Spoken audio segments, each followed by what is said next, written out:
serta apakah buah kelapa sawit tersebut dipanen untuk kepentingan komersial atau hanya untuk sekadar bertahan hidup selama menduduki lahan sengketa.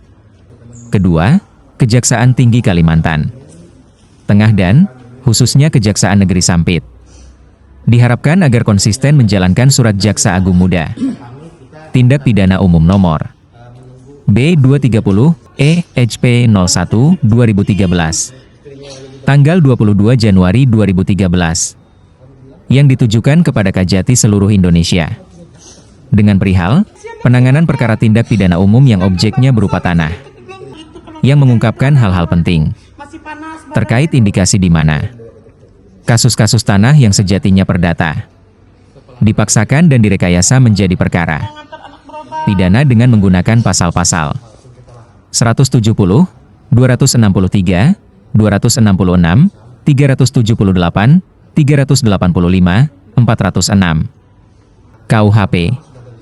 Bebernya 2 poin permohonan di atas.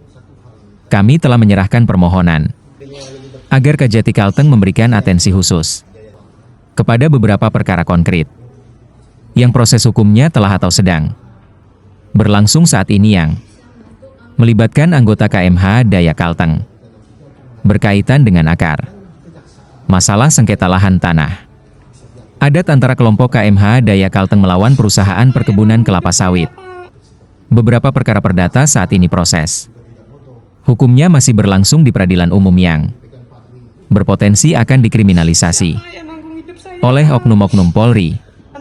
Dalam perkara perdata tersebut, masyarakat adat Dayak ada yang menjadi pihak penggugat dan ada juga yang menjadi tergugat melawan perusahaan perkebunan kelapa sawit, khususnya di wilayah Kabupaten Kota Waringin Timur. Kami memiliki banyak bukti bahwa anggota KMH Daya Kalteng yang sedang bersengketa lahan dengan perusahaan perkebunan kelapa sawit akhirnya ditangkap dan ditahan oleh oknum-oknum penyidik karena mereka sengaja menerapkan juga ketentuan umum tentang pencurian dalam pasal 362, 363 KUHP yang ancaman hukumannya 5 tahun atau lebih sehingga terhadap pelaku pemanenan buah kelapa sawit di atas tanah sengketa dapat langsung ditangkap dan ditahan. Namun dalam fakta persidangan, JPU selalu menuntut dengan aturan khusus yang diatur dalam pasal 107 huruf D UU Perkebunan dan hal tersebut dibenarkan oleh majelis hakim yang memeriksa dan mengadili perkara-perkara tersebut.